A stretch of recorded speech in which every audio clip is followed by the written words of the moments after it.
사람들이 이르러 예루살렘에 죽은 자들의 부활이 있다고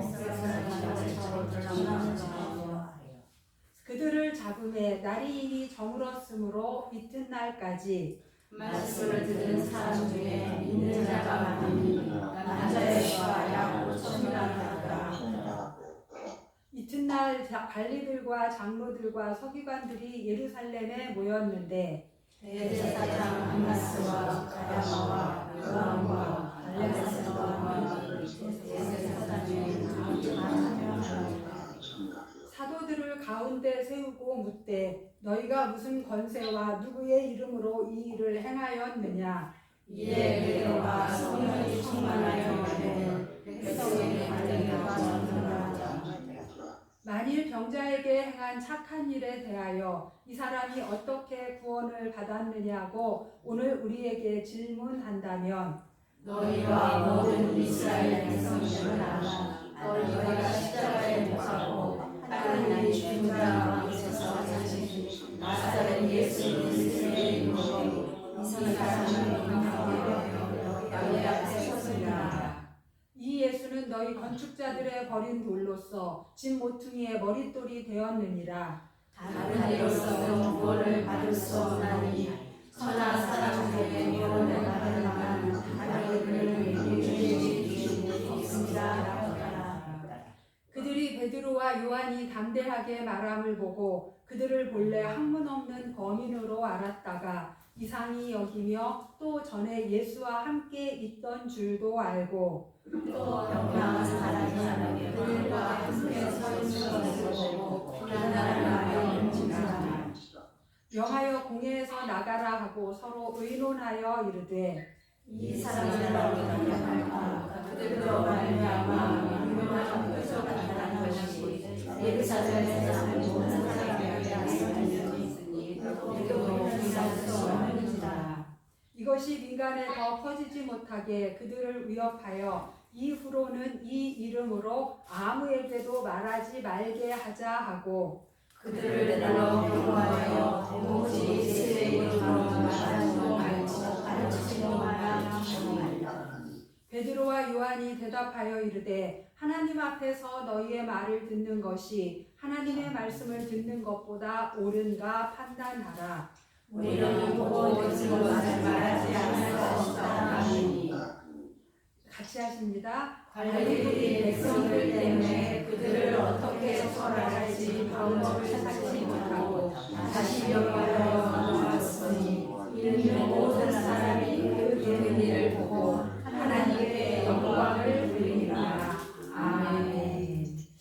예, 우리가 교회력에 따라서 쭉 이렇게 살펴보고 있습니다. 예수님께서 부활하시고 승천하시고 약속하신 성령이 오셨어요. 그래서 성령이 오셔서 교회가 세워졌습니다. 처음에 세워졌기 때문에 초대교회라고 하고 예루살렘에 세워져서 예루살렘 교회라고도 하는데 교회가 세워졌는데 사도의 가르침을 받는 공동체, 서로 교제하고 떡을 떼는 공동체, 기도하는 공동체였습니다. 그래서 하나님을 안에 자기들끼리 모였을 때는 하나님을 찬양하고 밖으로는 사람들에게 칭송을 받는 교회였습니다. 그래서 구원받는 사람이 날마다 더해져 갔지요. 자, 이렇게 교회가 잘 세워져 가고 3,000명이 회개하고 돌아오는 일도 있었는데 지난주에 우리는 사도행전 3장을 통해서 베드로와 요한이 예루살렘 성전으로 올라갔더니 성전 미문에 나면서부터 걷지 못하는 다리 불구자가 있어서 그 사람이 한 푼 달라고 하는데 내가 금과 은은 없지만 내게 있는 것 나사렛 예수의 이름으로 일어나 걸어라 했더니 이 사람이 일어났어요. 그래서 이것 때문에 많은 사람들에게 소동이 일어나고 베드로와 요한을 주목하게 되었습니다.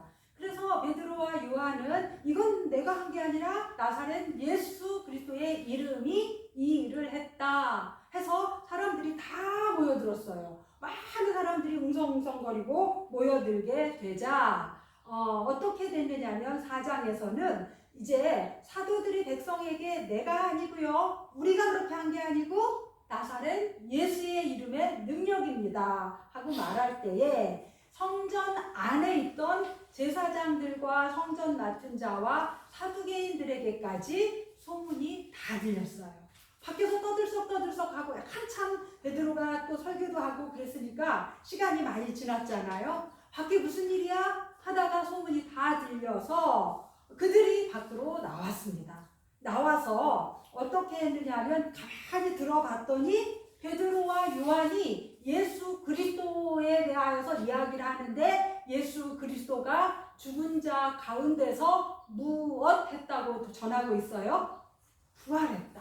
이 부활하신 예수 그리스도의 능력이다 하고 이야기하는 걸 듣고 이 사람들은 제사장, 성전 맡은 자, 사두개인 이 사람들은 당시 최고의 종교인이고 종교 지도자들이었어요. 이들은 예수 안에 죽은 자의 부활이 있다고 백성을 가르치고 전함을 싫어했어요.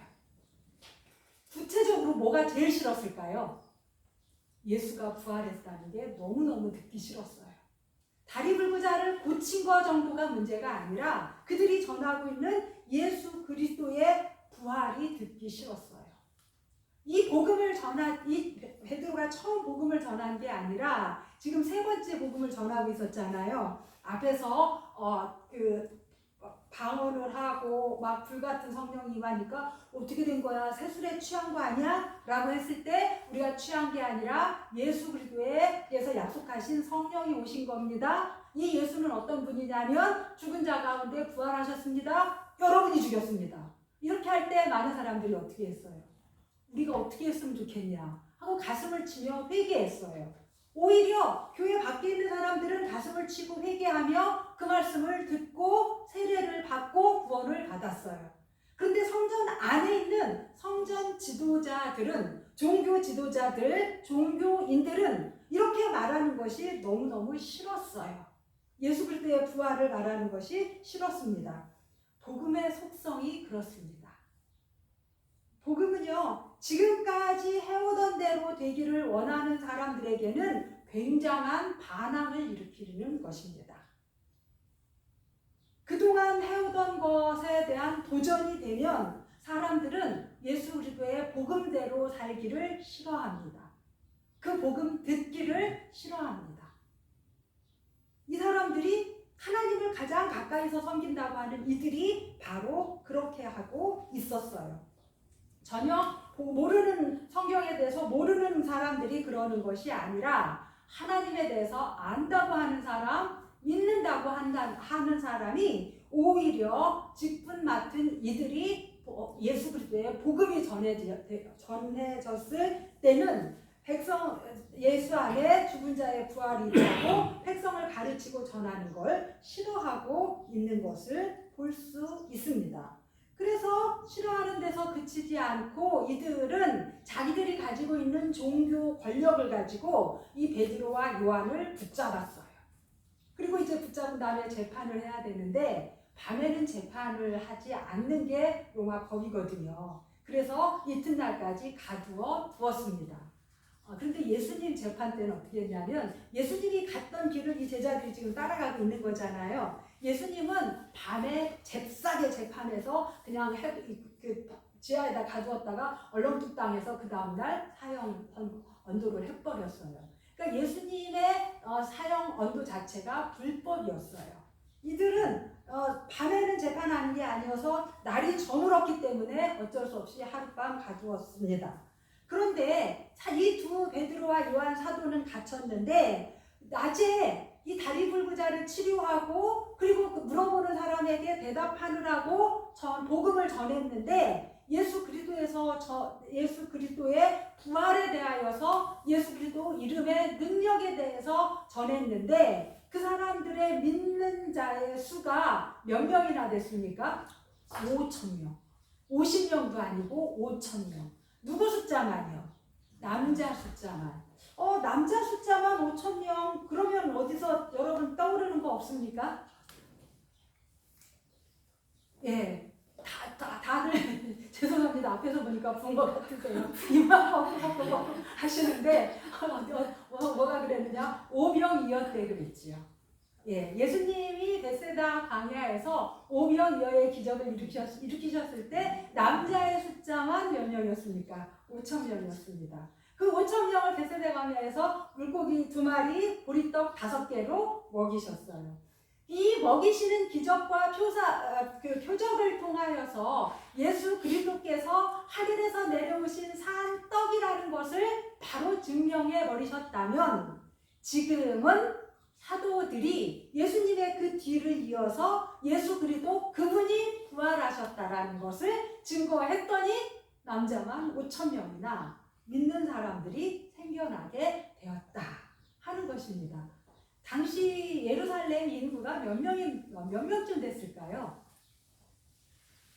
예, 우리는 상상을 잘 못 해보는데 정확한 그 통계를 가지고 학자들은 2만 명 정도 되었을 거다라고 추측을 합니다. 물론 남자 숫자만요.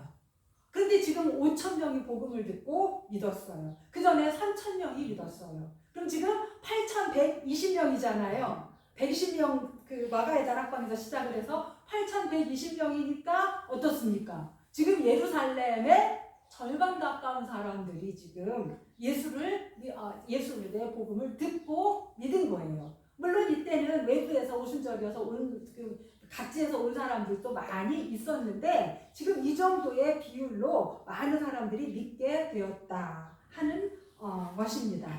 예수님께서 하신 이적의 현장을 제자들이 그대로 재현해놓고 있는 것을 볼 수 있지요. 자, 그랬더니 이튿날 이제 잡아놨으니까 풀어주든지 재판에 넘기든지를 해야 되잖아요. 그래서 관리들과 장로들과 서기관들이 예루살렘에 모였습니다. 특별히 대제사장까지 출동을 하셨어요. 안나스와 가야바와 요한과 알렉산더 및 대제사장의 문중이 다 참여했어요. 문중이 다 참여했다는 건 대제사장 안나스가 원래 제사장이었는데 은퇴할 때가 돼서 은퇴하고 사위에게 물려줬는데 그 집안 다 모였다는 거예요. 다 모이고 관리들과 장로, 서기관들이 다 모여서 사도들을 가운데다가 세우고 너희가 도대체 이 무슨 권세와 누구의 이름으로 이 일을 행했느냐 하고 물어봤어요. 그랬더니 베드로가 성령이 충만하여 이르되 백성의 관리들과 장로들아 하고 얘기를 하는 거예요. 보세요. 이분들은 7절에서 너희가 무슨 권세와 누구의 이름으로 이 일을 행하였느냐 하고 물어봤잖아요. 그런데 이 일은 결과적으로 볼 때 잘한 겁니까? 못한 겁니까? 잘한 거잖아요. 나면서부터 40년 동안 다 걷지도 못하고 이렇게 다리가 불구해서 한 번도 태어나면서부터 못 걸은 사람을 일으켜 세워서 걷기도 하고 뛰기도 하게 했어요. 그런데 그거는 중요하게 생각 안 하고 누구의 권세와 이름으로 이 일을 했느냐 하고 물어보는데 베드로는 뭐라고 대답하느냐? 병자에게 행한 착한 일이다라고 이 베드로는 설명을 하고 있습니다. 병자에게 행한 착한 일에 대하여 이 사람이 어떻게 구원을 받았느냐고 우리에게 질문하신다면 지금 그거 물어본 거지요? 이거 누구의 이름과 누구의 권능으로 이렇게 했느냐면 이스라엘 여러분과 이스라엘 모든 백성들은 알라. 너희가 십자가에 못 박고 하나님이 죽은 자 가운데서 살리신 나사렛 예수 그리스도의 이름으로 우리는 이렇게 한 것이다. 그분은 못 박았지만 살아나셨다. 그런데 그분의 이름으로 우리가 이 일을 했고 이 사람이 나사렛 예수 그리스도의 이름으로 강건하게 되어 지금 증인처럼 여기 서 있지 않느냐. 이 사람은 40년 동안 못 걸었지만 성전 미문 앞에 오랫동안 앉아서 구걸했기 때문에 모든 사람이 다 알고 있는 사람이었어요. 그런데 이 사람이 지금 건강하게 돼서 너희 앞에 앉아 있습니까? 서 있지 않느냐 라고 증거를 한 거예요. 그럼 이 예수는 누구냐? 너희 건축자들의 버린 돌로서 집 모퉁이의 머릿돌이 되었느니라. 이건 시편에 있는 말씀인데 건축자들이 이렇게 돌을 고르다가 필요 없다고 쓸모없다고 버렸는데 그걸 갖다가 코너를 돌아가는 가장 기본이 되는 기초석이 되게 했다. 그리고 거기가 머릿돌이 되게 했다 하고 베드로가 시편에 있는 말씀을 갖다가 해석하여 그들에게 설명하고 있습니다. 그러면서 빨간 글씨를 다 같이 읽어보겠습니다. 시작. 다른 이로서는 구원을 받을 수 없나니 천하 사람 중에 구원을 받을 만한 다른 이름을 우리에게 주신 일이 없습니다. 예, 여러분들은 십자가에 못 박아 죽였지만 그분 외에는 구원을 받을 수 없습니다. 천하 사람 중에 구원을 받을 만한 이름을 가로 안에 하나님께서 우리에게 주신 일이 없습니다. 라고 선포했어요. 여러분도 이대로 믿으십니까? 아멘. 그렇습니다. 다른 이름 앞에 기도는 할 수 있어요. 자기 마음대로. 다른 사람을 신으로 섬길 수는 있어요. 자기 마음대로. 그러나 그가 내 기도를 들어줄 수는 없고 그가 나를 구원으로 인도해 줄 수는 없습니다. 누구밖에? 예수님밖에. 하나님이 천하 사람 중에 구원을 받을 만한 다른 이름을 우리에게 주신 일이 없기 때문입니다. 위로를 받을 수 있고 심지어는 귀신도 병 고쳐요. 귀신도 방언하게 합니다. 그러나 구원을 우리에게 주실 수가 없다라는 확실한 사실입니다. 이걸 얘기를 했어요. 그랬더니 베드로와 요한이 담대하게 말하는 걸 보고 말문이 턱 막혔어요. 할 말이 없어요. 왜요? 성령으로 충만해서 이야기를 하는데 처음에는 바닷가에서 고기나 잡는 평범한 어부인 줄 알았는데 학문도 없고 그냥 평범한 사람인 줄 알았는데 그리고 또 뭐 했습니까? 예수를 따라다니는 예수의 그냥 제자이고 추종자인 정도인 줄로 알고 있었는데 어찌나 말을 줄줄줄 잘하는지 무엇을 근거로? 구약 성경을 근거로 성경에 있는 그 예언의 말씀을 그대로 해석해서 이야기를 하는데 판박할 말이 없어요. 그리고 또 실제로 고쳐진 그 사람이 옆에 있어요. 그래서 비난할 말이 없어서 아무 말도 못하고 있다가 결론, 뭐 잘못한 게 있어야지. 평생 못 일어나던 사람 고쳐준 거 말고는 잘못한 게 있어야죠. 그래서 나가라고 하고서 일단 나가라고 해놓고 어떻게 했느냐, 서로 자기들끼리 회의를 해봤어요. 그런데 무슨 잘못한 게 있는 게 아니고 또 이 사람을 고친 건 아주 유명한 일이잖아요. 그 예루살렘 성전 미문 앞에 늘 앉아 있었기 때문에. 그리고 사람들도 따르고 있고 우리도 그걸 부인할 수 없게 되었다. 그래서 이 사람들 붙잡아 놓고 재판을 하면 더 시끄럽겠으니 오히려 민간에 퍼지지 않고 그냥 아무에게도 말하지 말라고 그냥 해서 이 정도 선에서 마무리를 짓자라고 결론을 내렸어요. 그래서 베드로와 요한을 불러다가 뭐라고 했느냐, 우리가 풀어줄 건데 대신에 조건이 있다. 도무지 예수의 이름으로 말하지도 말고 가르치지도 말아라. 이렇게 이야기를 했습니다. 가만히 여러분이 그 배심원이 돼서 생각을 해보세요. 이 사람들을 풀어주는 게 당연한 겁니까? 선심 쓴 겁니까? 당연하죠. 아니 왜 붙잡아요 이 사람들을? 붙잡을 이유가 없는데 붙잡고 하루 동안 가둬놨었잖아요. 풀어주는 건 선심 쓸 일이 아니에요. 당연한 거예요. 그런데 거기다가 조건을 달면서 예수의 이름으로 말하지도 말고 가르치지도 말아라 라고 얘기를 했어요. 그랬더니 뭐까지 기록이 됐습니까? 이 사람들이 그 말 했다는 것까지 성경에 다 기록이 되어버렸어요. 그리고 어떻게 됐습니까? 베드로와 요한이 내가 본 걸 어떻게 말 안 합니까? 이러면서 얘기했습니다. 하나님 앞에서 너희의 말을 듣는 것이 하나님의 말씀을 듣는 것보다 옳은가 잘 생각해 보십시오. 당신이라면 어떡하겠습니까? 사람 말을 듣겠습니까? 하나님 말을 듣겠습니까? 누구 말을 듣는 게 옳아요? 하나님 말을 듣는 게 옳죠. 그래서 우리는 보고 들은 것을 말하지 않을 수 없습니다. 그런데 얄밉기는 하지만 이 사람들을 더 이상 잡아놓을 수는 없잖아요. 그래서 어떻게 했느냐, 어떻게 관리들이 백성들 때문에 그들을 어떻게 처벌할지 방법을 찾지 못하고 그래도 계속 그러면 가만 안 둬 하고 풀어 주었습니다. 이는 모든 사람이 그 된 일을 보고 하나님께 영광을 돌리기 때문이었습니다.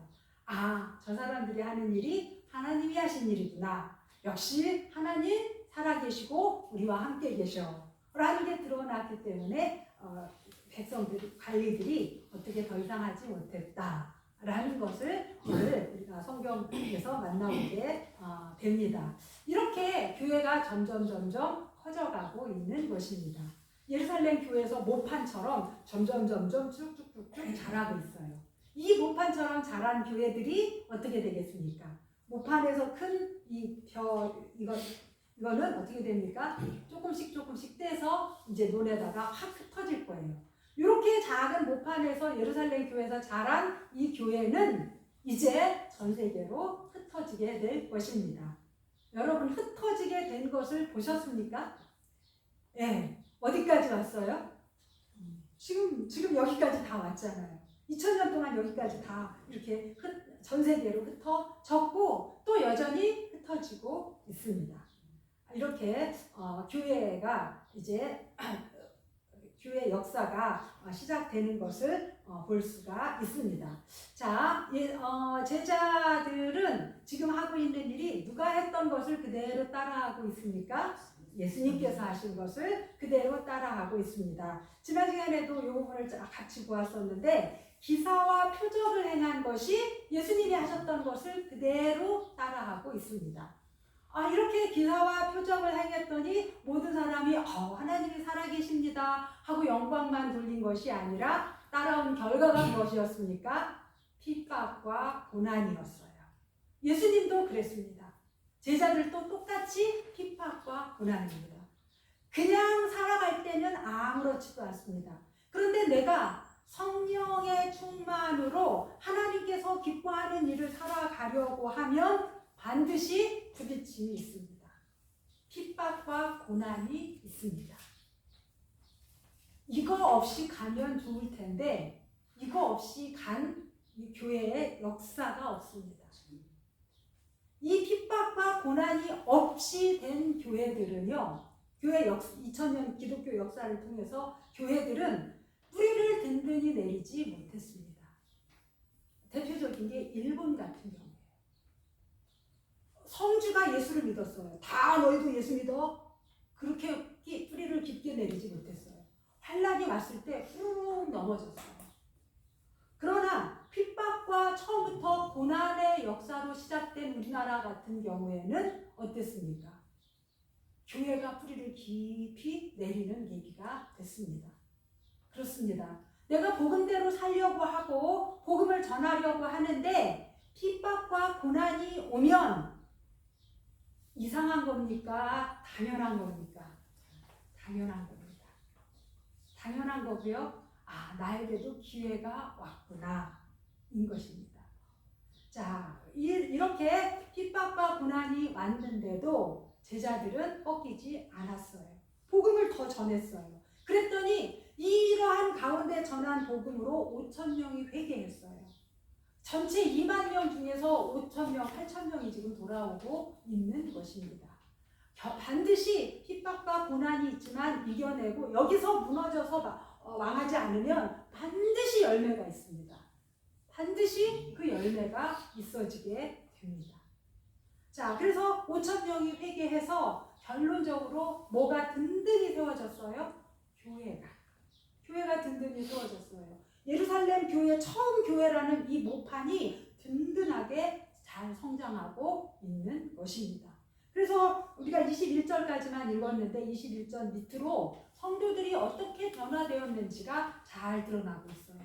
자기 물건을 내 거라고 주장하지 않고 서로 나누어 쓰고 필요를 따라 갖다 나누어 쓸 뿐만 아니라 마가의 다락방에서 교회가 시작됐잖아요. 그러면 이 많은 사람들이 모여 있는데 이 집안에 물건이 드나들고 이렇게 하는 거에 대해서 필요를 가장 잘 아는 사람이 누구겠습니까? 주인이잖아요. 마가의 부모님이었을 거 아니에요. 그 다음에 또 가깝게 아는 사람이 마가, 그리고 가장 주변이었잖아요. 그래서 마가의 외삼촌, 마가 엄마 형제인 바나바라고 하는 사람이 자기 재산을 다 팔아서 교회에 갖다 놓고 같이 물건 이렇게 유무상통할 수 있도록 그렇게 하기까지 이들이 성장을 해가고 있습니다. 자, 내 재산을 다 내어 놓으면서까지 헌신할 수 있는 건 무엇 때문에 가능하다고요? 믿음 때문에 가능합니다. 성령이 내 안에 계신, 성령께서 내 안에 주신 믿음 때문에 가능해요. 나는 있는데 남에게 없을 때 내가 나눠주면, 내가 없을 때 다른 사람을 통해서 하나님께서 나의 필요를 채우실 거라는 믿음이 없으면 결코 자기 사유재산을 포기할 수 없습니다. 그런데 이들은 그렇게 하는 자리에까지 나아갔어요. 이렇게 해서 교회가 든든히 세워져 갔습니다. 그렇습니다. 제자들은 지금 굉장히 많이 변화된 것을 볼 수 있어요. 언제하고 달라졌느냐? 불과 한 2달 전하고. 불과 2달 전에는 복음서예요. 마태, 마가, 누가, 요한복음에서 이야기하는 제자와 지금 사도행전에서 만나는 제자들은 너무나 달라요. 너무나 달라요. 그래서 이들은 복음서에서 제자들은 얘기해도 깨닫지 못하고, 그 다음에 어느 정도였느냐면 베드로 같은 경우 복음서에서는 참 부끄러운 모습이었어요. 계집종 앞에서도 난 예수 모른다고 아주 대놓고 부인하고 저주했어요. 그러던 겁쟁이 베드로였는데 지금 담대하게 자기를 잡으러 오는 거 알면서도 5,000명 앞에서 3,000명 앞에서 예수 그리스도에 대해서 전하고 있습니다. 또 그 옆에 나란히 서서 베드로를 도와서 같이 설교하고 같이 돕고 있는 요한은 어떻습니까? 요한은요, 예수님께서는 지금 이렇게 이 타임 테이블이 어떻게 돌아가고 있다는 걸 아냐면, 내가 예루살렘으로 올라갈 거다. 예루살렘으로 올라가면 이번에 올라가는 건 내가 고난을 받고 잡히고 고난에서 끝나지 않고 십자가에 죽을 거다. 그리고 부활할 거다. 이 얘기를 예수님이 계속 하고 있는데 요한은 어떻게 했느냐? 자기 엄마 동원해서 예수님 예루살렘으로 올라가시는데 높은 데서 이 나라를 회복하면 우리는 한 사람은 오른쪽에 한 사람은 왼쪽에 앉혀주십시오 라고 청탁을 했다가 다른 11명의 제자들의 눈총을 받고 아주 이렇게 눈총을 따갑게 받았던 기억이 있습니다. 이랬던 요한이에요. 그런데 그 요한이 지금 영광된 자리에 앉아 있습니까? 죽을지도 모르는 자리에 앉아 있습니까? 죽을지도 모르는 자리에 서서 같이 증인으로 서 있습니다. 복음서하고 전혀 다른 모습이에요. 이들은 뭐 하고 있습니까? 변화됐어요. 성장했어요. 변화되고 성장한 모습을 보이고 있습니다. 여러분, 자녀를 기를 때 가장 큰 기쁨이 무엇입니까? 그들이 성장한다는 거죠. 제가 어렸을 때 외갓집에를 가면 저는 하나도 큰 것 같지 않은데 저희 외할아버지, 외할머니가 저를 이렇게 만져보는 거예요. 아이고, 이렇게 컸다고, 이렇게 컸다고, 다리 길쭉한 거 보라고, 이렇게 컸다고, 이렇게 컸다고. 저희 외할아버지, 외할머니가 늘 그러셨거든요. 저는 잘 모르겠는데, 아니 지난달에 갔을 때도 똑같은 말씀 하시더니 이번 달에 가면 또 그러셔서 내가 컸나 이렇게 생각을 했는데, 어제 저희 손녀딸이 왔거든요. 근데요, 얘가 지 혼자 왔어요. 지 혼자 버스 타서 보냈는데 지 혼자 받았어요. 제가 그 여주대 앞에 가서 문 원장님 그 치과 있는데 거기에다 차를 세워놓고 애가 이제 버스 타고 오니까 얘를 받았어요. 그리고 이제 와서 이제 고양이도 데리고 놀고 이제 할아버지하고 셋이 이제 산책도 하고 잘 놀았어요. 밥을 먹는데 얘가 어린애가 회덮밥을 육회 비빔밥을 먹고 싶다는 거예요. 한 그릇을 다 먹는 거예요. 너무 신기한 거예요. 전에는 그거 한 그릇 다 못 먹던 애가 그걸 다 먹는데 어쩜 이렇게 그 한 그릇 다 먹는 게 왜 그렇게 뿌듯해요? 그러더니 얘가 이제 가는데 이 할아버지는 저는 토요일이니까 못 데려다 준다는 뭐 생각도 못 하고 할아버지가 영 불안하니까 데려다 주겠다는 거예요. 근데 필요 없대요. 자기 혼자 갈 수 있다는 거예요. 그러니까 이제 이 애를 갖고는 데려다 주겠다고 하는 게 안 되겠으니까 이제 애 엄마한테 이제 전화를 했잖아요. 전화를 해서 저기 아빠가 데려다 주고 싶어 하신다 그랬더니 얘 엄마도 우리 아버지 피곤해서 왔다 갔다 너무 피곤하고 내일 주일인데 안 됩니다. 그냥 오지 말고 애만 보내세요. 이런 거예요. 근데 애만 잘 갔어요. 가갖고 잘 도착했다고 목소리가 명랑하게 전화 통화를 한 거예요. 아니 애가 커갖고 이제 혼자 이렇게 오는데 제가 더 이상 뭐 얘기 안 해도 아시겠죠. 얼마나 그게 신기하고 이렇게 게다가 다리도 쭉쭉 길어가지고 이렇게 긴 게 저희 외할머니 외할아버지가 저를 만지며 했던 거하고 똑같은 경험을 제가 이렇게 하겠더라고요. 밥을 먹는 걸 봐도 애가 신기하고 이렇게 애가 정말 쑥쑥 크는구나. 이게 굉장히 큰 지난주 토요일 어제 맛본 아주 엄청난 기쁨이었습니다. 제자들이 지금 이렇게 성장한 거예요. 하나님 마음이 어떠셨겠습니까? 불과 2달 전만 하더라도 맨날 지들끼리 치고받고 누가 크냐 이거 갖고 싸우던 사람이에요. 예수님을 위해서 요것만큼도 희생할 줄 몰랐던 사람들이에요. 그런데 2달 사이에 바뀌었어요. 왜 바뀌었습니까? 그 사이에 무슨 일이 일어났습니까? 예수님 부활 사건을 봤어요. 성령이 그들에게 임재하셨어요. 그러니까 바뀐 거예요. 제가 막 손녀딸 와가 그랬다는 얘기를 하는데 여러분 다 자녀들 키우면서 경험하신 일이잖아요. 그런데 왜 그게 가능하냐면 애가 생명이 있으니까 가능한 거잖아요. 그런데 생명이 있으니까 열심히 밥 먹이고 이렇게 하고 그랬더니 그냥 제 일상을 잘 살아갔는데 애가 쭉쭉쭉쭉 어느 순간 컸잖아요. 그렇잖아요. 열심히 먹고 열심히 운동하고 학교 다니고 지 할 일 하더니 어느 순간 보니까 쑥 자랐고 쑥 자랐잖아요. 제자들에게 예수 그리스도의 생명이 있었어요. 생명이 있었더니 그동안 읽었던 모든 성경 말씀이 성경 안에서 다 풀어져서 해석이 된 거예요. 예수님의 생명이 있으니까 성장하고 변화한 거예요. 여러분 안에 예수 그리스도의 생명이 있으니까 성장합니다. 성장합니다. 내 안에 예수 그리스도의 생명이 있는지 없는지 있는 것도 같고 없는 것도 같습니까? 잘 됐습니다. 맥주 감사절까지 하나님하고 실랑이를 한번 하십시오. 씨름을 한번 하십시오. 예수님, 하나님, 내 안에 예수 그리스도의 생명이 있습니까? 제 안에 그 증거가 드러나게 해주세요. 제가 맥주 감사절 초실절까지 제가 하나님께 기도하고 성경 보고 하나님 앞에 시간을 정해서 말씀도 보고 제가 하나님 앞에 시간을 정해서 이렇게 하나님 앞에 무릎으로 나가볼 테니 저한테 생명이 있는지 없는지 한번 확인 좀 시켜주십시오. 하고 한번 여쭤보십시오. 그러면 그 증거를 본인이 압니다. 본인이 압니다. 한번 그렇게 해보십시오. 그리고요, 생명이 있으면 반드시 자라나게 되어 있어요. 우리가 그렇게 성장했고 여러분 우리의 자녀들이 그렇게 성장을 했어요. 그리고 우리 자신을 이제 돌아봐야 할 때입니다. 이 성장의 기쁨을 우리가 자녀들에게 보듯이 하나님께서도 우리를 보고 우리가 성장하고 변화해가는 기쁨을 하나님께서도 함께 누리시는 은혜가 있기를 주님의 이름으로 축원합니다. 아멘.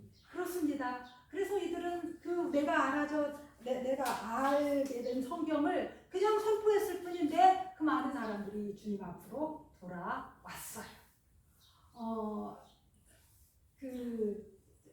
제가 여러 번 말씀을 드렸는데 저희 가정에 어떤 큰 명절 때 예배가 있을 때마다 하나님께 늘 말씀드리는 것이 우리 가정에 믿음의 진보가 얼마큼 있나요? 하고 늘 여쭤보면서 이렇게 가족들을 돌아보기도 했습니다. 그러나 남의 진보 말고 남의 믿음의 진보 말고 내 안에 작년과 비교해서 제가 조금 성장했나요? 지난달과 비교해서 내가 조금 성장하고 있나요? 이런 것들을 우리에게 절기가 있으면 그 절기에 맞춰서 이렇게 한 번씩 끊어서 돌아보고 또 끊어서 돌아볼 수 있는 좋은 계기가 됩니다. 그래서 우선 내 안에 예수님의 생명이 있는지 예수님과 단둘이 독대해서 확인하시고, 그리고 확신이 있는 분은 내가 지금 제대로 잘 성장해가고 있는지를 확인하면서 이 초점이 주님 앞에서 잘 맞춰져 가는 은혜가 있으시기를 주님의 이름으로 축원합니다. 아멘. 그래서 이렇게 마지막으로 기도하십시오. 그리스도의 장성한 분량에까지 이르게 하옵소서. 따라하겠습니다. 그리스도의 장성한 분량까지 이르게 하옵소서. 그리스도의 장성한 분량까지 이르게 하옵소서. 기도하겠습니다. 하나님 아버지, 복음서와는 정말 다르게 변화된 제자들의 모습을 사도행전에서 만나 보았습니다. 우리가 아직도 복음서에 머물러 있는지 우리 자신을 돌아봅니다. 그리스도의 장성한 분량에까지 자라가라 라고 명령하신 하나님의 말씀을 따라 저희 또한 그리스도의 장성한 분량에까지 성장하는 저희 모두가 되게 하여 주시옵소서. 예수 그리스도 이름으로 기도드리옵나이다. 아멘. 우리